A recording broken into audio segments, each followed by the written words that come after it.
चल रहा था, मोक्ष मार्ग को लक्ष्य लेकर के आगे बढ़ रहे थे। यहाँ पर आचार्य भगवान उमा स्वामी महाराज क्रम क्रम से मोक्ष मार्ग पर संदेश देते हुए सम्यक दर्शन ज्ञान चारित्राणि मोक्ष मार्ग आगे बढ़ते हुए सम्यक दर्शन क्या है, किसे कहते हैं, कितने प्रकार का होता है, इस प्रकार का लक्ष्य बताते हुए आगे बढ़ रहे हैं। आज सम्यक दर्शन का लक्षण, उत्पत्ति इत्यादि का कथन करते हुए आगे बढ़े और सम्यक ज्ञान किसे कहते हैं, सम्यक ज्ञान का लक्षण, सम्यक ज्ञान के भेद इत्यादि बताते हुए आज सम्यक ज्ञान के भेदों में क्रम से सबसे पहले मति ज्ञान और मति ज्ञान के उत्तर भेदों का व्याख्यान करते हुए श्रुतक ज्ञान को बता दिया और श्रुतक ज्ञान के बाद अवधि ज्ञान, अवधि ज्ञान के 2 प्रकार से भेद उल्लेख किए गए थे। साथ ही साथ मनः प्रज्ञान के 2 प्रकार के भेद हैं। मनः प्रज्ञान के बाद फिर जब सभी ज्ञान समाप्त हो जाते हैं तो उस समय पर एक ही ज्ञान रह जाता है, वह है केवल ज्ञान। और जहाँ केवल ज्ञान जब तक नहीं होता है तब तक क्रमशः किसी के किसी कितने पर ज्ञान हो सकते हैं, ऐसा उल्लेख करते हुए यहाँ पर आचार्य महाराज ने बताया था। और यहाँ पर बात आई थी कि मति ज्ञान और अवधि ज्ञान और मनः प्रज्ञान दोनों एक समान होते हैं और मनः प्रज्ञान के दोनों भेद एक होते हैं। उसमें क्या विशेषता है, जब इस प्रकार की बात आई थी तो उस समय पर आचार्य महाराज ने बताया कि जो मनः प्रज्ञान दोनों प्रकार के हैं, उन दोनों प्रकार के मनः प्रज्ञान में अगर कोई अंतर है तो वह मात्र विशुद्धि और प्रतिपाद का है। शायद सबसे अधिक आवश्यकता मोक्ष मार्ग पर बढ़ने के लिए विशुद्धि की होती है। जहाँ पर विशुद्धि है तो वहाँ पर सब कुछ है और विशुद्धि नहीं है तो कुछ भी नहीं है। और विशुद्धि जब भी आएगी तो कसायों के उपशमन से, राग द्वेष के विनाश से, जब तक राग द्वेष और कसाय रहेंगे तब तक कभी विशुद्धि आ सकती नहीं है। इसलिए जैन सिद्धांत का सबसे बड़ा यह सूत्र है, जैन सिद्धांत की सबसे बड़ी महिमा है कि सब कुछ छोड़ करके और अपने जो मोक्ष मार्ग पर जो ही बढ़ सकता है, जो सब कुछ छोड़ेगा। छोड़ने वाली चीज़ 2 प्रकार की है, एक अभ्यंतर और दूसरी बाह्य। बाह्य में तो छोड़ने वाले बहुत भी मिल सकते हैं, लेकिन जब तक अभ्यंतर से नहीं छूटे तब तक वह छोड़ना नहीं हो सकता है। हो सकता कभी ऐसा भी देखा जाता है कि वह बाह्य में तो ग्रहण करता है लेकिन अभ्यंतर में छोड़ देता है। ऐसे होंगे कोई भरत चक्रवर्ती जैसे महापुरुष है, अथवा राम के भाई भरत जैसे महापुरुष कि जो बाहर में तो ग्रहण करते हैं लेकिन अंदर से छोड़ देते हैं। चक्रवर्ती भरत के बारे में आप सभी जानते हैं कि उनके लिए जो बोलते हैं कि घर में रह करके भी वह बैरागी थे, घर में रह करके भी, राज्य में 6 खंड के बीच में रह करके भी और उसके विरक्त रहना, ऐसा एक बहुत बड़ा महत्व ऐसा बहुत कम देखने में आता है। अथवा और भी ऐसे अपने जैन सिद्धांत के अंदर रहने वाले महारथी महानुभाव हुए हैं, जिसमें विजय सेठ और विजया सेठानी जैसे लोग यह राज्य में, घर में, परिवार में रह कर के भी और असीधारा व्रत का पालन उन्होंने किया था। तो बाह्य में तो कोई व्यक्ति छोड़ दे लेकिन अभ्यंतर में छूटना बहुत कठिन होता है। लेकिन वहाँ पर भगवान ने यहाँ पर कहते हैं कि कुछ ऐसे भी जीव हो सकते हैं कि जो बाह्य में तो नहीं छोड़ते लेकिन अभ्यंतर में अवश्य ही छोड़ दिया जाता है।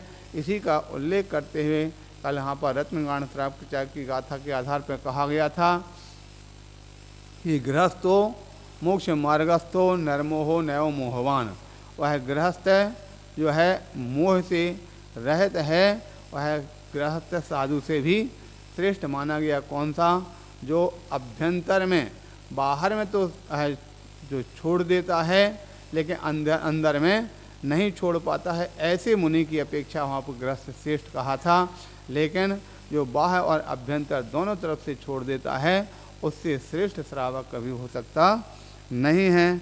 इस प्रकार का उल्लेख करते हुए आचार्य महाराज यहाँ क्रम क्रम से बताते हुए यहाँ पर बता दिया था कि है मन प्रज्ञान दोनों में भेद, एक तो विशुद्धि का और दूसरा प्रतिपात का, दोनों इस प्रकार से लक्षण बताया था। और उसके पश्चात आगे अवधिज्ञान मन प्रज्ञान की 4 विशेषताएं, ये बहुत उपयोगी विशेषताएं थीं। जिस विशेषताओं को कहा गया था विशुद्धि, क्षेत्र, स्वामी और विषय, इन 4 विशेषताओं से अवधिज्ञान और मन प्रज्ञान में अंतर हुआ करता है। इस प्रकार से जानने के बाद अब यहाँ पर मति ज्ञान और श्रुति ज्ञान का विषय क्या है, इस बात को लेकर यहाँ पर बता दिया था। मति ज्ञान और श्रुति ज्ञान का विषय बताते हुए कहा था मति श्रुति और अनुबंधो, अर्थात जो मति ज्ञान और श्रुति ज्ञान सभी द्रव्यों को तो जानता है लेकिन द्रव्य की सभी पर्यायों को नहीं जानता है। ऐसा कैसे हो सकता है? क्योंकि द्रव्य तो निश्चित हैं, ठीक है, लेकिन पर्याय निश्चित नहीं हैं। इसलिए जो निश्चित हैं उस निश्चित होने वाली पदार्थों को तो अच्छी तरह से जान लेता है अपने। अब यहाँ पर बात आती है श्रुत ज्ञान और केवल ज्ञान में भी क्या विशेषता है। कभी कभी इस प्रकार का प्रश्न हो जाता है, जैसे कि आप जानते हैं एक श्रुतक केवली होते हैं और दूसरे वास्तविक केवली, दोनों में क्या विशेषता होती है? तो श्रुतक केवली जो होते हैं उनको संपूर्ण श्रुत का ज्ञान होने से और श्रुत केवली कहे जाते हैं, और केवल ज्ञानी जब होते हैं तो उनको संपूर्ण श्रुत समाप्त हो जाता है, मात्र केवल ज्ञान प्रकट हो जाता है। दोनों का बिल्कुल 36 का भेद है। जहाँ पर यानी केवल ज्ञान है तो मति श्रुत अवधि मन प्रज्ञान नहीं है, और जहाँ पर मति श्रुत अवधि मन प्रज्ञान है वहाँ पर केवल ज्ञान नहीं है। एक दूसरे के होने पर एक दूसरे की भिन्नता देखी और जानी जाती है। तो मति ज्ञान और श्रुत ज्ञान के द्वारा भी उसी विषय को संपूर्ण पदार्थों को जाना जा सकता है जिस प्रकार से केवल ज्ञान के द्वारा जाना जाता है। लेकिन अंतर मात्र इतना है कि केवल ज्ञान के द्वारा स्पष्ट और प्रत्यक्ष जाना जाता है, मति ज्ञान और श्रुत ज्ञान के द्वारा उसको परोक्ष रूप में जाना जाता है। और प्रत्यक्ष परोक्ष का भेद यहाँ पर पहले बता चुके हैं। आज के पश्चात आगे चल के क्रम था अवधि ज्ञान का विषय, रूपी पदार्थों को जानना, मन प्रज्ञान का रूपी पदार्थ से अवधि ज्ञान के विषय से भी अनंत सूक्ष्म विषय को जानना, और उसके पश्चात अंत में आता है केवल ज्ञान की विशेषता। तो सबसे बड़ा महत्वपूर्ण ज्ञान है सर्वद्रव्य पर्यायसु केवलस्य। जो संसार के अंदर जितने भी पदार्थ हैं, ऐसे सामान्य तौर से भेद की अपेक्षा से तो मात्र 9 ही पदार्थ बताए गए। 9 पदार्थ कौन से? जीव, अजीव, आश्रव, बंध, संभव, निर्जरा और मोक्ष, ये 9 पदार्थ बताए। लेकिन अगर उनके पदार्थों की विषय के अलावा अगर उनके सामान्य तौर से देखें तो संसार के जितने भी जो भी दिखाई देने वाला सभी पदार्थ हैं और उनकी संख्या अनंत है, उसका कोई अंत नहीं है। इस प्रकार से क्योंकि आप 6 द्रव्यों को तो मैं 6 द्रव्य में 5 द्रव्य तो लोकाकाश में है, लेकिन आकाश द्रव्य कितनी हैं? अनंत है। इससे सिद्ध हो गया कि द्रव्य भी अनंत है और पर्याय भी उसके साथ में। जब जितनी द्रव्य अनंत हो जाती तो पर्याय भी अनंत हो जाती हैं। इस प्रकार से यहाँ पर एक कथन किया गया।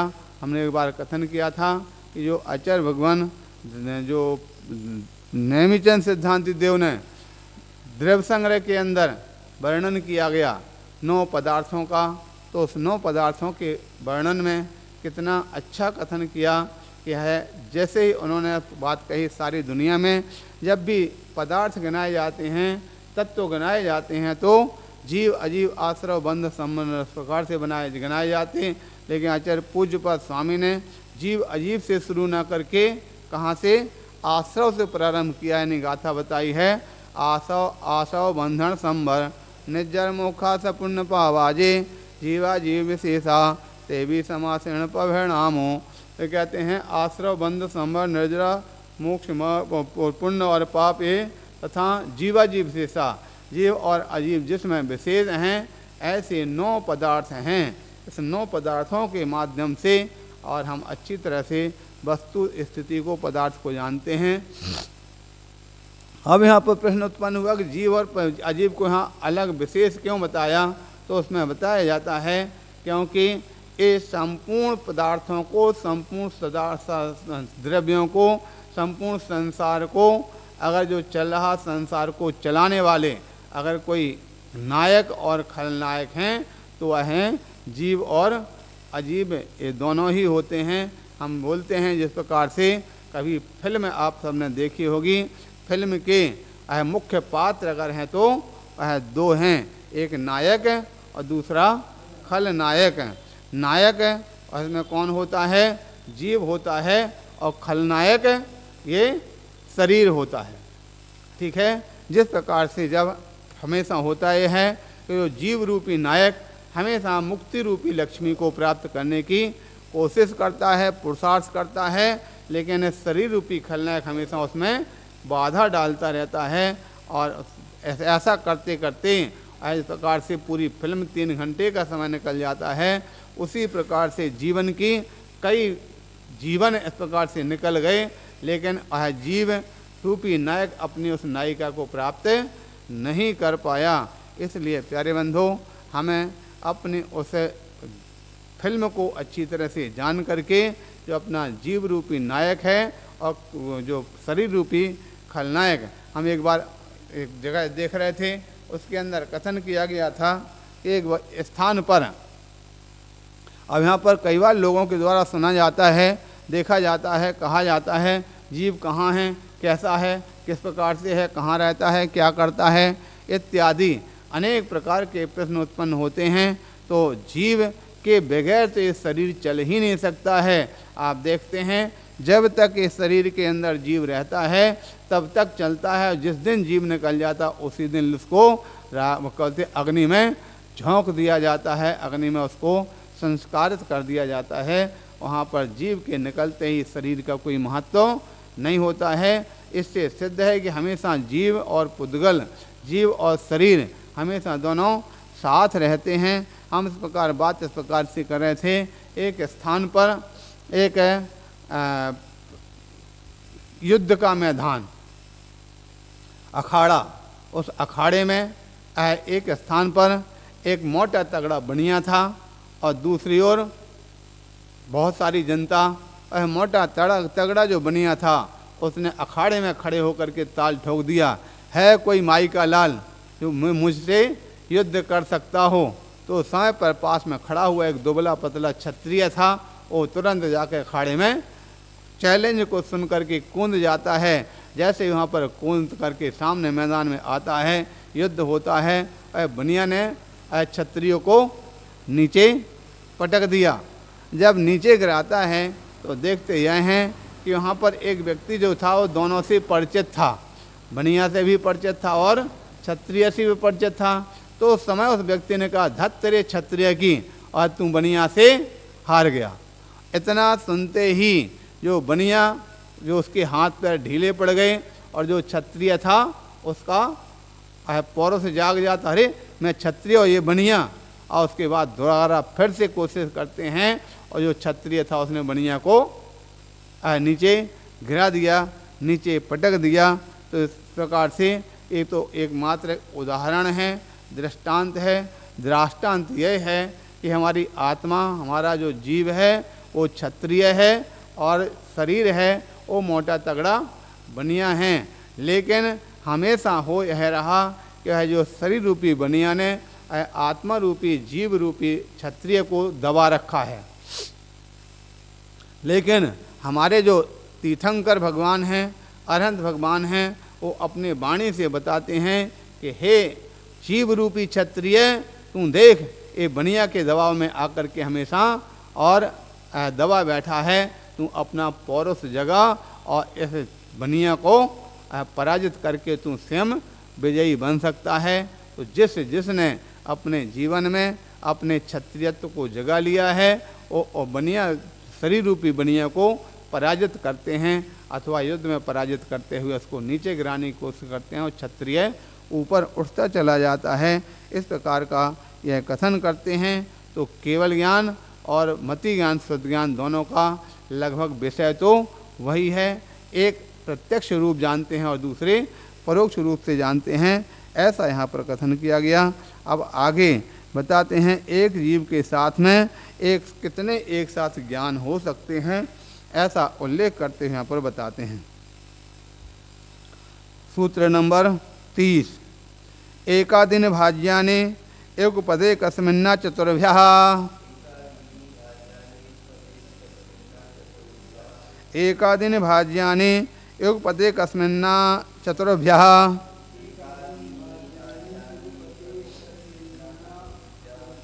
वे कहते हैं एक आदिनी अर्थात एक को आदि करके, ठीक है, एक आदि अर्थात एक को आदि करके, भाज्याने, भाज्य अर्थात होता है विकल्प से, ठीक है, एक को आदि करके विकल्प से, युगपदे कस्मिन्ना, युगपद रूप से एकस्मिन्ना, युगपद रूप से एकस्मिन्ना चतुर्भ्या, एक को आदि करके एक साथ कितने चतुर्भ्या 4 ज्ञान तक हो सकते हैं। अब अगर एक होगा तो कौन सा होगा? मति ज्ञान, ठीक है, नहीं, एक होगा तो कौन सा? केवल ज्ञान एक ऐसा है कि वो हमेशा एक ही रहता है, साथ में कोई रहते नहीं है। अगर एक होगा तो केवल ज्ञान होगा, 2 होंगे तो मति ज्ञान और श्रुत ज्ञान होंगे, 3 होंगे तो मति ज्ञान श्रुत ज्ञान अवधि ज्ञान अथवा मति ज्ञान श्रुत ज्ञान और मनः प्रज्ञान होंगे, और 4 होंगे तो क्रमशः मति श्रुत अवधि और मनः प्रज्ञान। इस प्रकार से एक साथ में 4 ज्ञान तक हो सकते हैं, ऐसा आचार्य भगवंतों का उल्लेख है, उनका लक्ष्य है। इस प्रकार से इन ज्ञानों को प्राप्त करके और अपने अपने वस्तु को समझना, वस्तु स्वरूप को जानना और वस्तु स्वरूप को जान करके आगे बढ़ते हैं। और कहते हैं अब मति ज्ञान श्रुत ज्ञान अवधि ज्ञान में जो मिथ्यापना है, वह मिथ्यापना कैसे होता है, वह मिथ्यापने का कारण सबसे ज़्यादा उपयोगी चीज़ है, जिसके कारण ही संसार चल रहा, वह मिथ्यापना क्यों, कैसे, किस प्रकार की स्थिति में होता है, उसका यहाँ पर बताते हैं। मति श्रुतावधियो विपर्याश्च, तो कहते हैं मति श्रुतावधियो विपर्याश्च, तो कहते हैं मति श्रुत अवधि, ये जो 3 ज्ञान हैं प्रथम के, 3 ज्ञानों में विपर्याश्च अर्थात विपर्ययपना पाया जाता है। और विपर्यय का मतलब क्या होता? उल्टा, ठीक है, मति ज्ञान श्रुत ज्ञान अवधि ज्ञान, इनको मति ज्ञान को अगर उल्टा कर देंगे तो क्या बन जाएगा? मति में उल्टा करना अमति, अमति न हो करके कुमति बनता, और श्रुत ज्ञान में अश्रुत न हो करके कुश्रुत, अवधिमान ज्ञान में कुअवधि। इस बात को लेकर हमारे घटना याद आई। एक बार एक स्थान पर कहीं चल रहा था व्याकरण का पीरियड, और व्याकरण के पीरियड में अध्यापक ने टीचर ने सबको बताया, उसमें प्रकरण था प्रत्यय का और उपसर्ग का। प्रत्यय किसे कहते हैं, उपसर्ग किसे कहते हैं? तो उपसर्ग में जो होता है, उपसर्ग में अक्षर पहले लग जाता है और प्रत्यय में बाद में लगता है, और उपसर्ग जब लगता है तो उपसर्ग आने पर उसका अर्थ बिल्कुल विपरीत हो जाता है। जैसे सत्य है तो सत्य में क्या लगेगा? आ लगेगा, कु नहीं लगेगा, किंतु सत्य उसके अलावा ज्ञान में क्या लगेगा? कु लगेगा। तो इस प्रकार से इस प्रकार का प्रकरण चल रहा था, तो बोले कु लगाने से खराब हो जाता है और सु लगाने से अच्छा हो जाता। जैसे ज्ञान में कु लगा दिया तो कुज्ञान बन गया, सु लगा देंगे तो सुज्ञान बन जाएगा।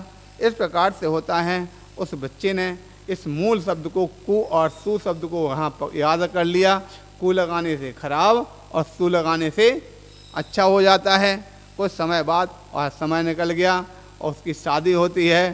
शादी होने के बाद एक बार जब अपनी ससुराल में जाता है तो ससुराल में पहुंचते ही परिवार के सारे लोग खुश होकर के बोलते हैं, अच्छा हमारे कुंवर साहब आ गए हैं, हमारे कुंवर जी आ गए, हमारे कुंवर जी आ गए हैं। जैसे इस प्रकार से बोला तो उसको अपनी वो पढ़ाते समय की याद आई। अरे कू लगाने से तो खराब होता है। हमारे सारे परिवार के लोग कू लगा करके हमारे लिए बोलते हैं कुंवर साहब आए हैं, तो उसने जाकर तुम लोगों ने हमारा सत्यानाश कर दिया, हमारे लिए कू लगा करके बोल दिया, हमारे इस प्रकार से खराब बना दिया हमारे लिए। उन्हें क्या बोलना चाहिए? बोले हम स्कूल में पढ़ते थे, हमारे गुरुजी बोलते थे कि कू लगाने से तो खराब होता है और सू लगाने से अच्छा होता है, इसलिए कू लगा करके ना बोल करके सू लगा करके बोलना चाहिए। ठीक है, तो सबको क्या पहले क्या बोलते थे? कुंवर जी। अब क्या बोला, जब बोलने लगे सुअर जी। ठीक है, तो ध्यान रखना कौन सी चीज़ कहाँ किस प्रकार से लगाना है, जब तक हमारे लिए इसका ज्ञान नहीं होगा तब तक सारा काम गड़बड़ हो जाता है। इसलिए सत्य के आगे असत्य लगता है और ज्ञान के आगे कुज्ञान और सुज्ञान इस प्रकार से यहाँ पर लगाया जाता।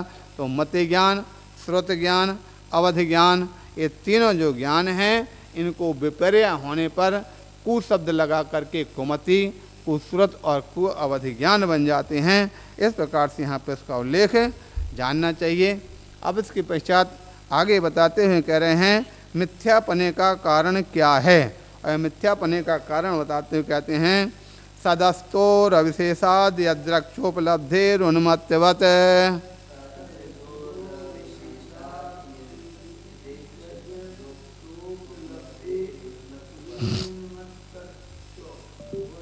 सही नहीं आया, फिर से पढ़ेंगे। सदस्तो इतना पढ़ने में बन जाएगा, पहले इतना पूरा मिला के बोलना सदस्तो।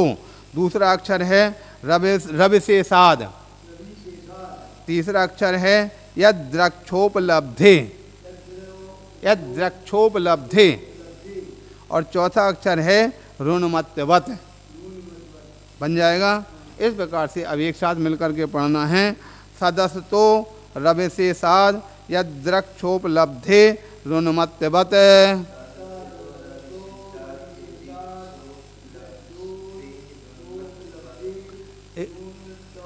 ऋणमत्तवत्, ऋणमत्तवत्, ये सदस्य दो नहीं है, दो के स्थान में हफ्ता को दो बोला करते कई स्थान पर।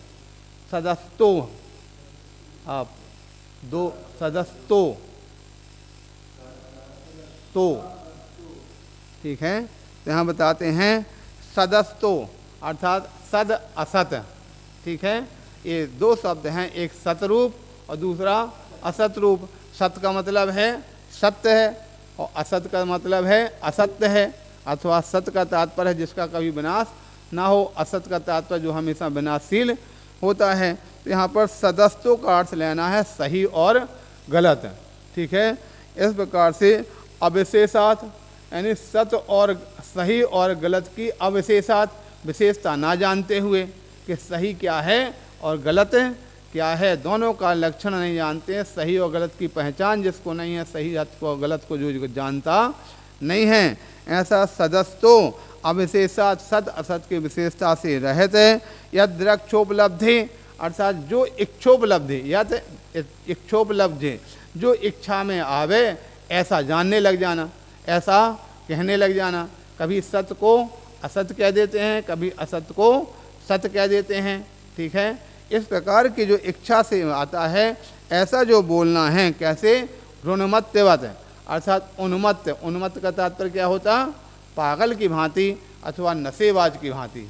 जिस प्रकार से नशेबाज कभी सही को सही कहता है, कभी सही को गलत कहता है, जिस प्रकार से नशेबाज की जो दशा होती है, उसी प्रकार से संसार के पदार्थों को कभी सही को सही कहता है, कभी सही को गलत कहता है। ऐसा जो व्यक्ति के जीवन में वस्तु का ज्ञान है, ऐसा जानना, ऐसा ज्ञान होना, उसको क्या बोलते हैं? मिथ्यापना, ठीक है। कभी जीव के लिए जीव कह देता है, हाँ हमारे शरीर के अंदर आत्मा है, आत्मा जब तक रहती है तब तक चलता फिरता है, आत्मा सब कुछ करती है, आत्मा के अलावा संसार में और कुछ भी नहीं है। कभी तो आत्मा की बात करते हैं और कभी आत्मा के लिए भी बोले पंचभूत से बना हुआ बता देते हैं। आप कहा जाता ना, छित जल पावक गगन समीरा पंचभूत से बना शरीरा। ये 5 भूतों से शरीर बनता है। शरीर में 5 भूत हैं, शरीरों से भूत नहीं बन करके। इस प्रकार से इसको विपरीत में लेंगे। इस शरीर के अंदर 5 भूत लगे हैं, ठीक है। शरीर 5 भूतों से नहीं बना, शरीर के अंदर 5 भूत हैं। शरीर की उत्पत्ति तो जब भी होगी तो वह शरीर की उत्पत्ति हमेशा जीव के द्वारा ही होती है, जीव के संयोग से ही होती है। जहाँ जीव पहुँचता है, जीव अपने कर्मवशात अपने अनुकूल सामग्री एकत्रित करता है और अपने अनुकूल सामग्री एकत्रित होने से शरीर की उत्पत्ति हो जाती है। और शरीर की उत्पत्ति होती है कैसे? तो पंचभूतों को मिलकर के 5 भूत में पृथ्वी जल अग्नि वायु और पृथ्वी जल क्षेत्रीय जल पावक अग्नि आकाश और वायु, इस प्रकार से इन 5 तत्वों के मिलने पर शरीर उत्पन्न हो जाता है।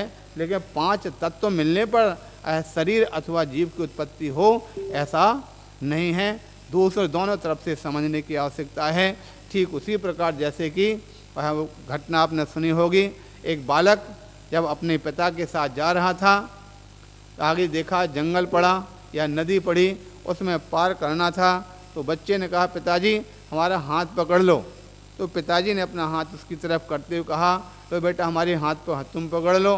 तो बच्चे ने कहा, नहीं नहीं पिताजी आप हमारा हाथ पकड़ लो। तो पिता ने कहा, बात तो वही है, हम तुम्हारा हाथ पकड़ें या तुम हमारा हाथ पकड़ो, दोनों एक हैं। तो उस समय पर उस बच्चे ने कहा, नहीं पिताजी ऐसा नहीं है, आप हमारा हाथ पकड़ो या हम आपका हाथ पकड़ें, एक समान नहीं हो सकता। क्यों नहीं हो सकता? क्योंकि हमारी शक्ति तो है कितनी सी, थोड़ा सा भी कोई झटका लगे हम हाथ छूट जाएगा और बह जाएंगे, किंतु आपकी शक्ति अधिक है। आप हमारा हाथ अगर पकड़ लोगे तो जब तक दम में दम रहेगी तब तक हाथ छोड़ सकते नहीं हैं। आपकी हमारे प्रति जो लगाव है वो विशेष है, तब उसके लिए समझ में आया। उसी प्रकार से वास्तविकता तो यह है कि जीव से संयोग से शरीर की रचना होती है और शरीर 5 भूतों से बनता है।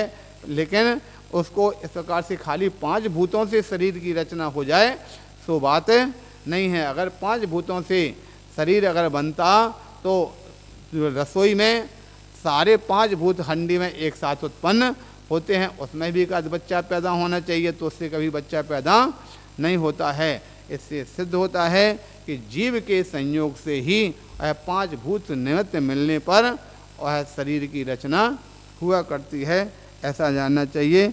और इस अध्याय का अंतिम सूत्र नैगम संग्रह व्यवहार रज सूत्र शब्द